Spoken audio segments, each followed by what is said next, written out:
We all suffer day in and day out. It's a fact. I've been on both sides. The old suffering was uncontrolled. It was controlled, but I didn't know that I had control over it. What I mean by that is 3 years ago, 4 years ago, I was suffering in every single area other than financially. Financially, I was successful, but I was suffering in my marriage. I was suffering in my body. I was suffering with my thoughts. I was suffering getting through day to day. I was just totally uncomfortable being me. And that suffering was extremely painful because I felt I had no control and that there was no way out.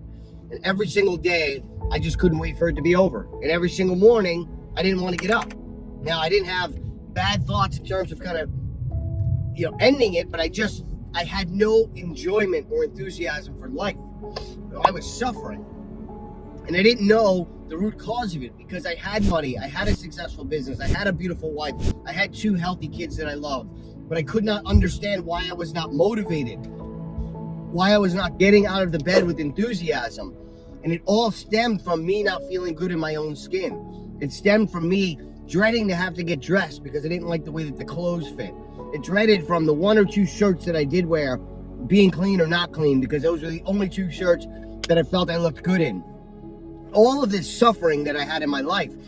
And I didn't realize that I had control over that. And that those negative self-talk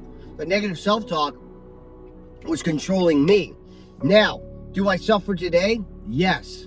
How do I suffer? Self-inflicted. I make sure every single day I do something hard.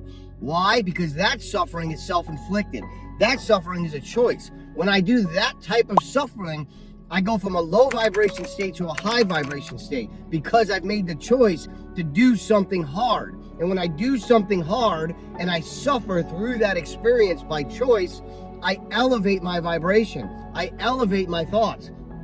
I elevate every single thing and person around me because I did something I didn't want to do.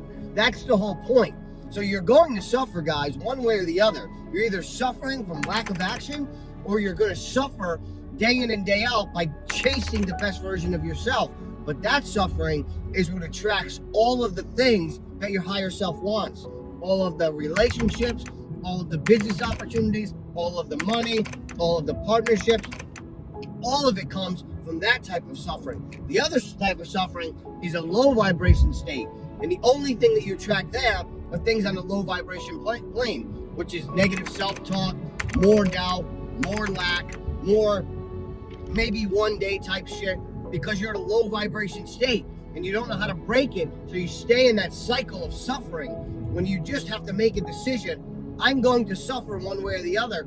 That's the point. But when I self-inflict and I make a conscious decision that the suffering I'm going to do today is one that's going to help me raise my vibration and elevate, whether that's the cold plunge therapy, like that motherfucker was cold.